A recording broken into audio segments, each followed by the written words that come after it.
오늘 하나님께서 우리에게 주시는 말씀은 신약 마태복음 12장 46절에서 50절 말씀입니다. 제 성경으로 신약 20면에 있습니다. 마태복음 12장 46절에서 50절 말씀을 한 절씩 교독하겠습니다. 예수께서 무리에게 말씀하실 때에 그의 어머니와 동생들이 예수께 말하려고 밖에 섰더니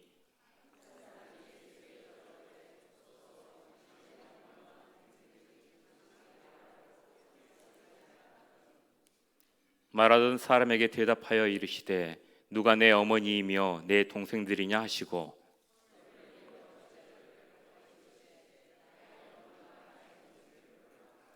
함께 읽겠습니다. 누구든지 하늘에 계신 내 아버지의 뜻대로 하는 자가 내 형제요 자매요 어머니이니라 하시더라. 아멘.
이제 우리 옆에 계신 분에게 평안의 인사를 나눴으면 좋겠습니다. 평안하세요. 네. 광고 수정과 추가 광고를 드리자면은 당회는 오늘은 없습니다. 그리고요.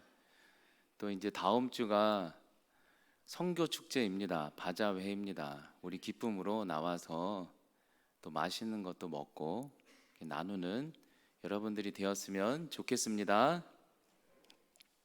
하나님께도 인사를 나누겠습니다. 하나님, 제가 여기에 와 있습니다. 저에게 찾아와 주세요. 준비 시작.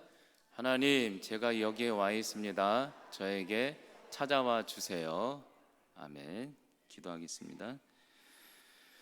하나님, 모든 잎사귀들이 푸르게 올라오는 하나님 5월, 6월입니다.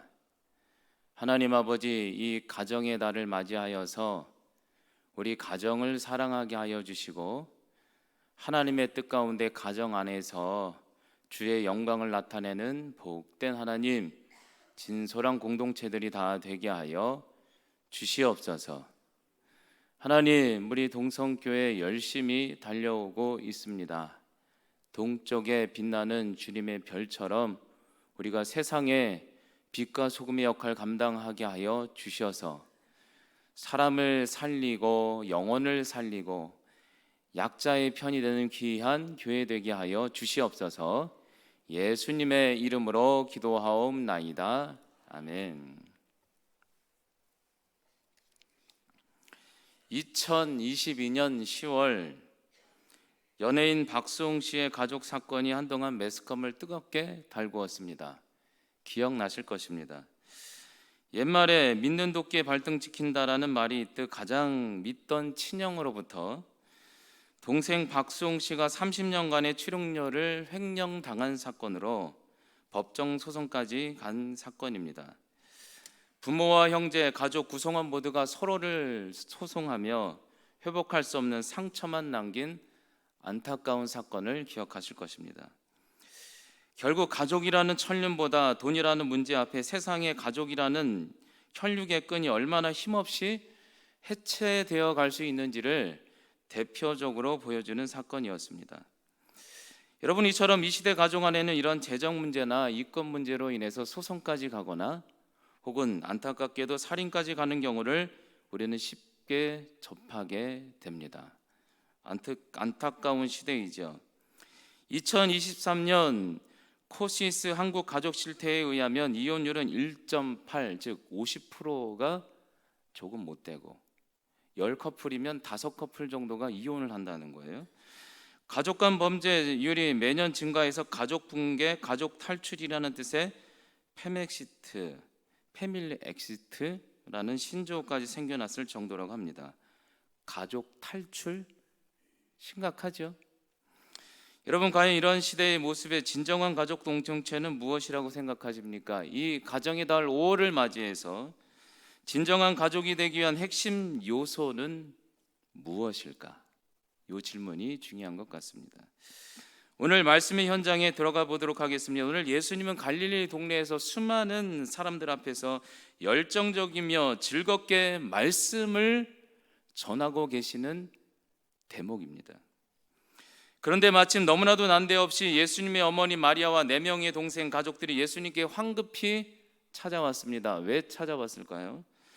46절에 보니까 이렇게 소개하고 있습니다. 예수님께서 무리에게 말씀하실 그때 그의 어머니와 동생들이 예수께 한마디 충고의 말을 하려고 밖에 섰더니 이렇게 기록되어 있어요.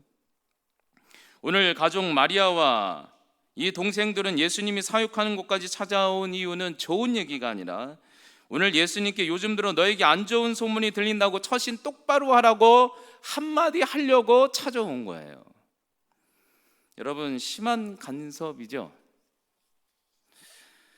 자, 그런 아무것도 모르는 제자 한 명 예수님께 와서 얘기하는 거예요. 저 밖에 예수님의 가족이 와 있습니다 하니 예수님이 기분이 좋을 리가 없죠. 그래서 48절에 이렇게 말하고 있어요. 말하던 사람 제자에게 이르되 누가 내 어머니며 동생이냐? 예수님께서 말씀하시기를 내 어머니 동생이 어디냐? 가족이 어디 있어?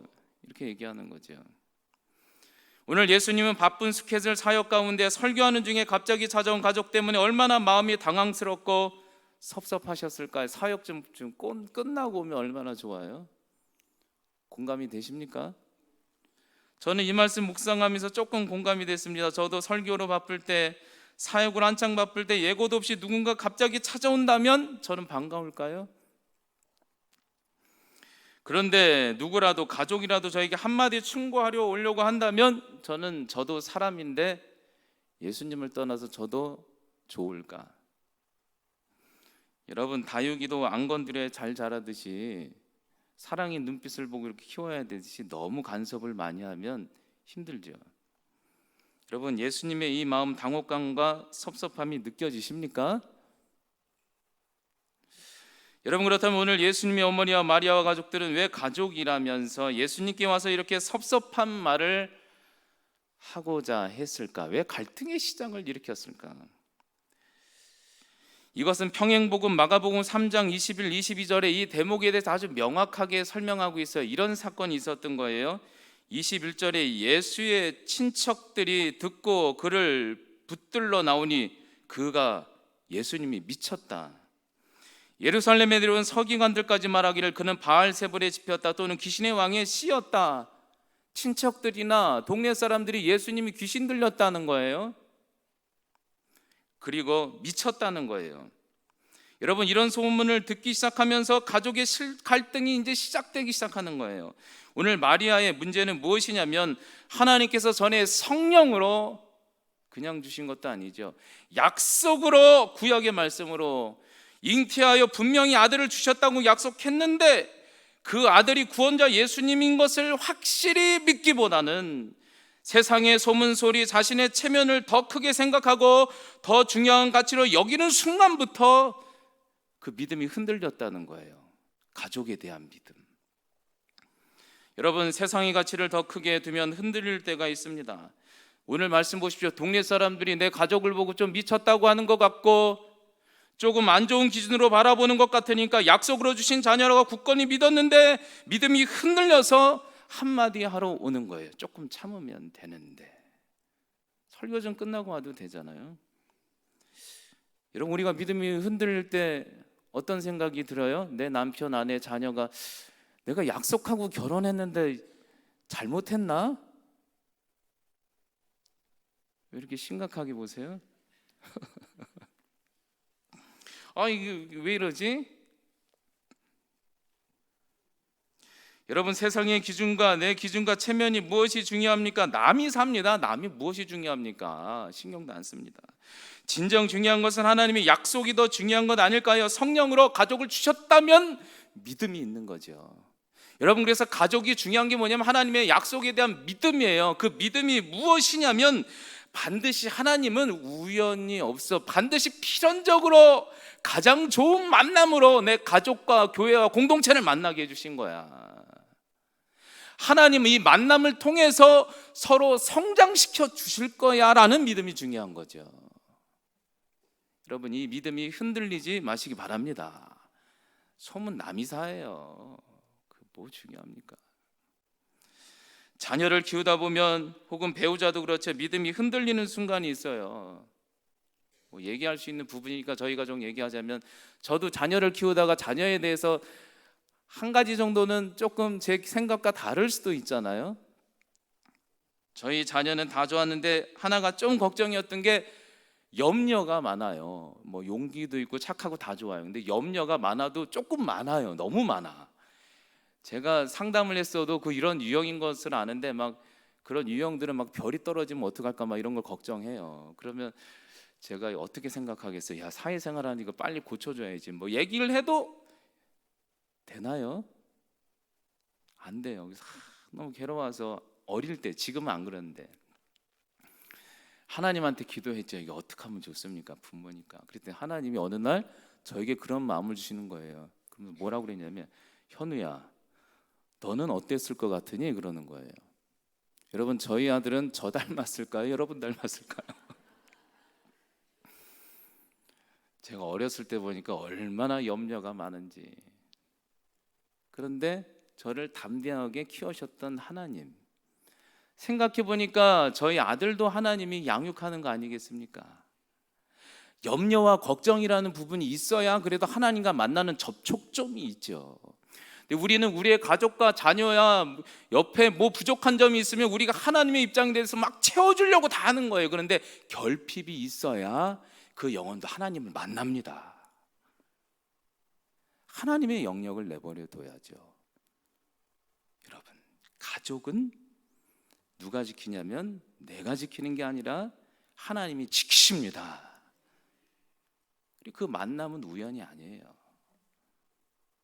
필연이지. 오늘 마리아는 참 성령으로 그렇게 말씀하고 세상에 그냥 온 것도 아니에요. 그죠? 목동까지 와서 그렇게 했는데도 그냥 소문 하나에 그냥 난리쳐서 기준 체면이 뭐 중요한지 아들 예수님을 못 믿고 찾아와서 한마디 하니 갈등이 일어나지 않습니까?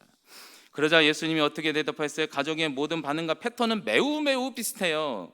다시 한번 볼게요. 47, 48절에 한 사람 제자가 예수님께 여쭤오되 보소서 당신의 어머니 동생이 저기 밖에 있습니다. 그랬더니 예수님 뭐라고 해요? 그 제자를 보면서 기분이 너무 나쁘니까 감정이 씻겼죠. 뭐라고 그랬어요?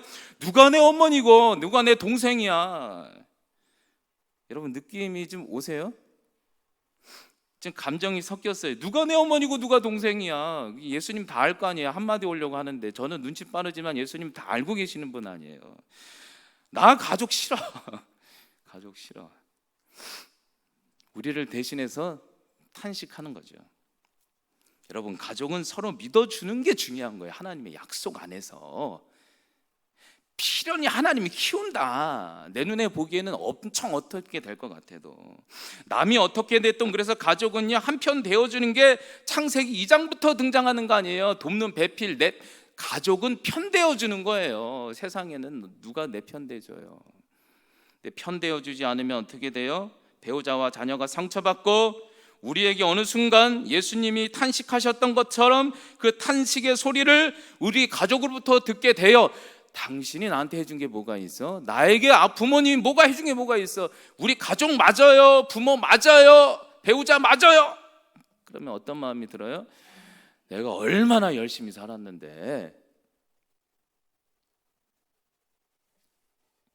다 경험 안 해보신 것처럼 패턴은 똑같아요. 오늘 마리아는 세상의 이 소리에 예수님을 믿지 못하기 시작했어요. 내 가족을 믿지 못하게 됐어요. 약속으로 주신 내 자녀와 남편과 아내를 믿지 못하게 되는 거예요. 그러자 예수님이 너무 속상해서 우리의 가족이 너무 속상해서 누가 내 진정한 가족이냐 한탄하는 거죠. 여러분들의 가족은 하물며 어떻습니까? 여러분 그렇다면 여기서 아주 중요한 질문입니다. 처음 질문 제가 드렸죠. 그렇다면 이 가정의 달 5월을 맞이해서 예수님 안에서 진정한 가족 공동체는 어떻게 시작되는가? 다른 말로 말해서 우리가 꿈꾸는 진정한 가족이 되기 위한 핵심 영적 신앙의 요소는 무엇인가? 오늘 말씀 49절 50절에 명확하게 설명하고 있어요. 이렇게 나와 있죠. 손을 주님이 내밀어 제자를 가리키며 이르시되 나의 어머니와 나의 동생들을 한번 봐봐라. 한마디 하러 오지 않았냐? 혈육인데도 믿음이 흔들려서 보라, 누구든지 하늘에 계신 내 아버지의 뜻대로 하고자 하는 자라야 내 형제여 자매여 모친이여 내 가족이 된다, 시작이 된다 말하고 있는 거예요. 여러분 그렇죠. 진정한 가족 공동체는 세상의 소리나 기준으로 흔들리는 것이 아니고 혈연 중심이 아니라 진정한 가족은 아버지의 뜻대로 살고자 기도하는 몸부림 속에서 한 사람이라도 아버지의 뜻대로 살고자 몸부림치는 곳, 서로가 몸부림치는 그곳에 진정한 주님 안에서의 가족이 시작된다 이거예요. 저는 참 예수님 얘기 잘하셨다 생각이 돼요. 혈연 세상 기준이 우선인 것 같아도요, 여러분 어떤 일이 있어도 혹은 한 사람부터라도 예수님의 뜻대로 예수님의 뜻을 알려고 하고 순종하려고 하고 가족을 위해 십자가 지고 희생하려고 하는 그 순간부터 진정한 가족이 시작이 돼요. 안 그런가요?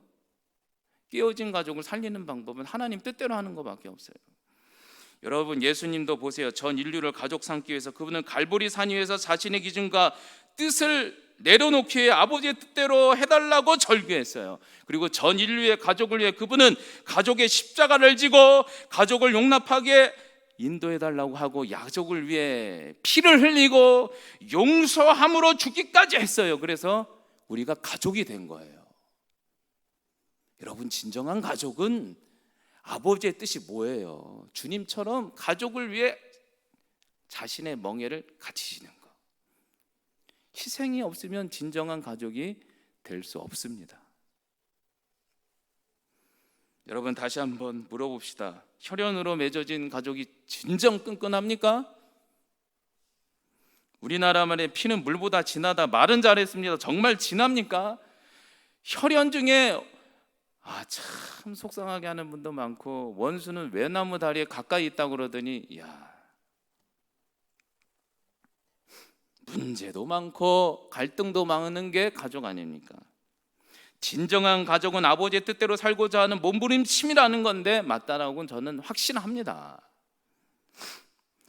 저희 가정, 남편, 아내, 자녀, 우리 가정 안에도 여러 가지 메커니즘도 있고 패턴도 있고 갈등도 있을까요? 작은 갈등, 큰 갈등 있죠. 저희 가정만이 아니라 모든 가정 가운데 들어가면 신방 가보면 다 갈등과 문제가 있어요. 부부싸움 하시는 분들도 있고 갈등도 있고. 여러분, 부부싸움의 주제가 전 인류의 평화와 공존을 갖고 막 이렇게 싸움하시는 분 있습니까? 아주 사소한 것으로 끝까지 가는 거예요. 사탄한테 속아서.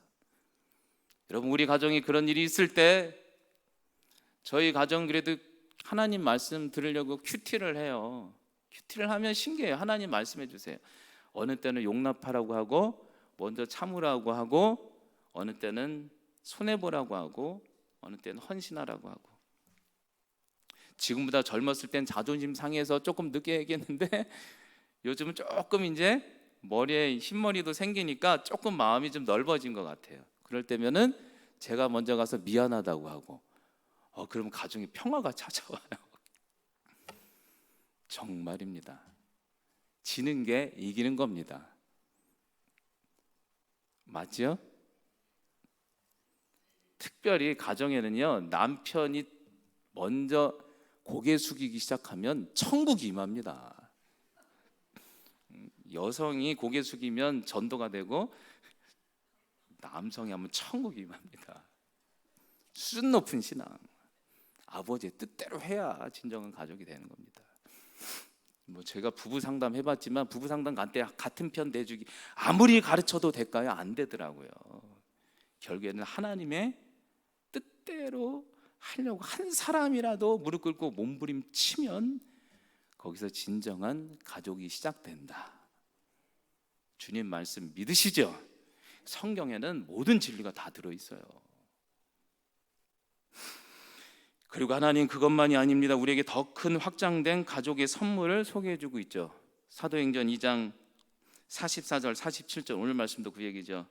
믿는 사람이 다 함께 있어 모든 물건을 통용하고 재산과 소유를 팔아 각 사람의 필요를 나눠주며 날마다 마음과 뜻을 같이하여 성전에 모이기를 지고 떡을 떼며 기쁨과 순전한 마음으로 음식을 먹고 하나님을 찬미하고 온 백성이 친송하니 주께서 구원받은 사람을 날마다 더하게 하시니라. 성령 하나님 임했더니 하나님의 뜻대로 공동체가 같이 살려고 했더니 교회 공동체가 서로 소유를 나누고 주님만 높이고 서로 용서하고 용납하고 가정 공동체를 이룬다는 거죠. 갈등도 있어요. 싸움이 있어요. 그러나 용납한다는 거죠. 온 세상에 칭찬을 듣더라. 저는 끊임없이 동성교회 식구들한테 뭐라고 하냐면 동성교회 식구들, 동성교회 가족들 그래요. 교회에 대해서 우리가 명확하게 알아야 되는 게 뭐냐면요, 교회는요 흑과 백을 나눠서 악을 처단하는 게 아니에요. 선으로, 지난주에 얘기했죠, 악을 이기는 거예요. 선으로 악을 흡수시키는 거예요. 악을. 그러니까 교회 안에는 갈등이 있고 어려움이 있고 문제 있을 수 있어요. 부족한 분도 있을 수 있죠. 근데 우리가 막 정죄하기보다는 그래도 기도하면서 내가 먼저 참아줘야지, 이해해야지. 그럴 때 진정한 가족이 되리라 믿습니다. 우리 동성 식구들은 여러분들이 가족이라는 개념을 좀 확장해서 나갔으면 좋겠습니다. 제 목회 철학이 그거예요. 하나님의 나라를 회복하는 교회, 아버지의 뜻대로 할 때 가족이 된다. 우리 옆에 계신 분 보세요. 누구 닮았나? 나 닮았나? 하나님 닮았나? 가족인 줄 믿습니다. 잠언서 15장 17절, 채소를 먹으며 서로 사랑하는 것이 살찐 소를 먹으며 서로 미워하는 것보다 낫다. 여러분, 진정한 가족은 세상의 기준 내 체면 혈연이 아닙니다. 그 이상 뛰어넘어 그리스도 안에서 아버지의 뜻대로 순종할 때 진정한 사랑, 그리스도의 사랑, 믿음의 공동체가 시작됩니다. 여러분, 부탁드립니다. 여러분들의 작은 가정 안에 그런 천국이 임할 수 있도록 혹시 힘든 일이 있다면 여러분들부터 시작해 보시기 바랍니다. 그리고 우리 동성교회가 그렇게 큰 뜻을 품고 서로 용납함으로 하늘 위로와 기쁨이 넘치는 가족 공동체가 되었으면 좋겠습니다. 제가 끝으로 일본인 작가 잘 아시죠? 미우라 아야코 빙점을 소개해 드리도록 하겠습니다. 일본인 작가 아야코가 구멍가게를 열었을 때의 일이라고 합니다. 하나님의 축복으로 가게는 날마다 잘 되었고 번창했고 옆집 구멍가게들은 덕분에 장사가 전혀 안 되었다고 해요. 그래서 옆집 가게들이 아우성이었다고 합니다. 그때 아야코는 평소에 일본 사람인데 참 신앙생활을 잘했어요. 기독교 신앙인으로 살면서 그때 묵상했던 게 주님의 뜻대로 하는 자가 주의 가족이라는 말씀을 묵상하고 주변 모든 사람을 진정한 가족이 되었으면 좋겠다라는 뜻으로 주님의 뜻대로 내가 먼저 손해봐야지 결심했다고 합니다. 그래서 그녀는 가게 크기를 스스로 줄이고 그때부터 자신에게 손님이 오면 옆 가게로 보내기 시작했다고 합니다. 그런데 그런 날이 계속되자 그녀의 가게는 텅텅 비었고 손님들은 뜸해졌고 아야코에게는 점점 남는 시간이 많아졌다고 해요. 그러니까 심심하니까 그렇게 가게에서 홀로 앉아 남은 시간에 하나님의 사랑을 묵상하면서 쓴 작품이 빙점이라는 작품이라고 합니다. 드라마로도 있었죠. 이 빙점의 내용은 병원장 게이저와 외도한 아내 나스 사이에서 증오로 시작되어 입양된 딸 요코의 자살 소동으로 인해 결국 가정 안에 빙점, 너무나도 차가운 제약이 있음을 발견하고 주의 뜻 안에서 회심하는 가족의 이야기를, 성장 이야기를 그린 소설입니다. 이 소설은 1963년 아사히 신문사 주최로 실시된 소설 공모전에 입상이 되었고 그 다음 해부터는 신문에 연재되며 출간 3년 만에 72만 부라는 판매 기록을 세우게 됩니다. 그때 그 시기에 아야코는 이렇게 고백합니다. 읽어드릴게요. 저를 위한 시간이 아닌 하나님을 생각하면서 적은 소설입니다.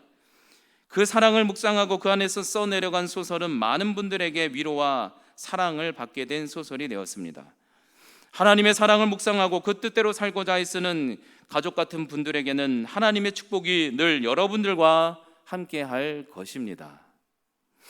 여러분, 미우라 아야코는 하나님의 뜻대로 살거나 몸부림치며 가족을 먼저 돌아보고 서로 십자가 지며 용납하는 자가 예수님의 진정한 가족이 됨을 말하고 있습니다. 여러분들, 여러분의 가족과 교회의 진정한 천국을 경험하고 계십니까? 여러분, 그렇다면 오늘 말씀을 기억하며 세상의 소리 기준 자신의 체면을 조금은 한번 내려놓고 기도하시면서 약속의 말씀을 다시 한번 상기하며 붙들며 내 가족은 분듯이 하나님께서 성장시키기 위해서 만나게 해주신 좋은 관계다 라는 믿음을 붙들며 아버지의 뜻대로 살고자 몸부림침으로 한 사람의 이런 기도의 시작을 통해 여러분의 가정과 교회 공동체의 진정한 평화와 위로와 기쁨을 누리는 여러분들이 다 되시기 바랍니다. 기도하겠습니다. 하나님, 오늘 주님께서는 진정한 가족의 시작이 무엇임을, 가족의 범위가 어디까지임을 우리에게 설명해 주고 계십니다. 주여, 혈연 중심, 내 체면 기준, 소문, 아버지, 가족을 내 힘으로 소유하려고 하는 마음들 예수 이름으로 명하기도 할 때 이 사탄의 모든 속임으로부터 물러가게 하여 주시고 아버지의 뜻대로 먼저 십자가 짐으로 진정한 가족 천국을 누리게 하여 주시옵소서. 예수님의 이름으로 기도하옵나이다. 아멘.